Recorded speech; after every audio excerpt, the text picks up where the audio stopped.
Құрметті тыңдармандар, бұл дұрыс сөйлейік бағдарламасы. Келесі біздің көтеретін мәселеміз бұл бата беру. Қазіргі таңда енді баршамыз білеміз, Анар ханым, бата берудің өзі той томалақтарда болған кезде қарияларымыз таппай қаламыз. Қарияларымыз дұрыс бата бере алмай да жатады. Іздеп қаламыз. Керісінше ол кісілер жастар бере берсін деп сілтеп кететін де сәттерді көреміз. Ал негізі қазақта айтады ғой, бата менен ел көгереді, жаңбыр менен жел көгереді деп. Бата берудің ерекшеліктерін, бата беру туралы айтып. Ой, бұл менің ең жақсы көретін тақырыбым. Өйткені шынын айту керек, біз осындай бата беру сияқты күнделікті тіршілігімізде, күнделікті өмірімізде кездесетін әдептің бір ишараттарын жандандырмасақ, біздің қазіргі мәдениетіміз тым сұрқайланып бара жатыр. Ұлттық бедерінен айырылып бара жатыр. Сондықтан бата беруді біздің тыңдармандарымыз, біз енді қазақ тілін үйренем деушілерге арнап курсты жүргізіп отырмыз ғой. Бата беруді білген абзал. Өйткені арасында сөз жоқ. Ертең ба, бүрсігүні ма, әйтеуір бір күні бір той томалақта бата беретін жастағылар болып қалуы мүмкін. Солай емес пе? Сондай кезде үлкен басымен бата беруді білмесе, бұл енді қазақы ортада онша жақсы бағаланбайды. Бата мен тілектің айырмасын біліп алайық алдымен, иә? Тілек деген жай ғана емес, енді ол да үлкен жүк арқалайды, оның да маңызы өте жоғары. Тілекті айтқан кезде ауызбен айтасыз. Сіз бір жақсы жылы лебізіңізді бір сөздер арқылы білдіресіз. Батаның тілектен айырмашылығы. Бата да сол тілек сияқты жақсы жылы лебізіңізді сөзбен білдіресіз, бірақ жай сөзбен емес. Міндетті түрде ұйқасты, міндетті түрде көрікті, образды сөздер болу керек. Біріншіден өлең формасында болу керек. Одан кейін батаның міндетті шарты оны жүзеге асыру кезінде қимыл ишараттар орындалу керек. Яғни бұл бата берудің тілектен айырмашылығы бұл рәсім.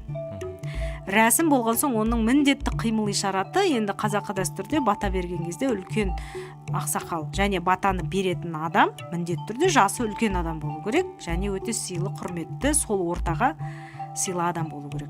Ал тілекті кез келген адам айтады. Ол жасы үлкен болсын, кіші болсын, батаны кез келген адам бере алмайды. Батаны тек қана жаңағы ақсақалы, аузы дуалы адамдар береді. Және батаны ер адамдар береді. Алайда әйел адамдар бас қосқан жерде солардың ішіндегі үлкені сыйлысына бата беруге рұқсат етіледі. Енді батаның қимыл ишараты не дегенде, екі қолды жайып, екі алақаныңызды бір-бірімен түйістіріп, саусақтарыңызды жазып, оны бетіңіздің тұсына қарай қаратып, жүзіңізді сол екі алақаныңыздың жағына қаратасыз, көзіңізді. Бұл деген сөз айтылып жатқан тілектерді сіз бір жинағандай боласыз, содан кейін бетіңізді сипап, әумин дегенді айтасыз. Міне, осы шарттар орындалмаса, бұл бата болмайды. Сондықтан осы шарттарды орындау керек. Одан кейін енді формасы, тілдік формасы қандай болады? Батаның тілдік формасы үнемі бұйрық ұрайдың 3-ші жағында аяқталып отырады. Ол болсын, толсын, келсін, көрсін, жетсін деген сияқты формалар. Тілектің формасы ондай болмауы мүмкін. Тілектің формасы осындай болсын деп тілеймін деген формада да келуі мүмкін. Батада мен саған осындайды тілеймін деген форма болмайды.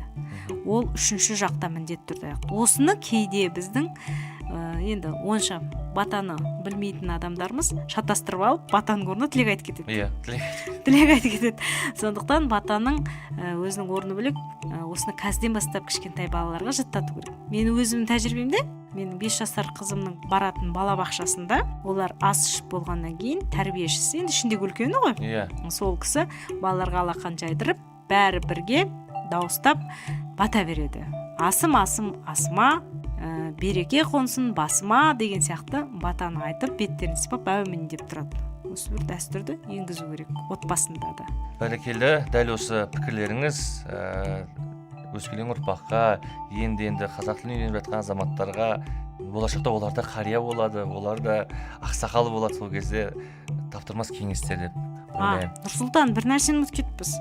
Мысалы, тілекті кез келген қуанышты жағдайды айта береді, Ал батаның өзінің айтатын жағдаяттары санаулы ғана болады. Бата деген сөз араб тіліндегі Құранның 1-ші сүресі, Фатиха сүресінің қазақша икемделген түрі. Бәтиқа, содан барып бата болып кеткен. Бұл мысалы 2 жас некелескен кезде құдалар жағы бір-бірімен серттесіп осы екі жастың басын қосамыз деп ақсарбас шалады, малды құрбандыққа шалады. Сол малдың құрбандыққа шалып жатқан сәтінде, одан кейін үлкен халайық жиналған үлкен тойларда, одан кейін мына Наурыз тойында берілетін бата бар.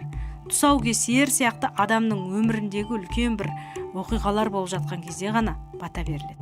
Әрине, дұрыс айтасыз. Рахмет сізге. Вики білім қоғамдық қоры.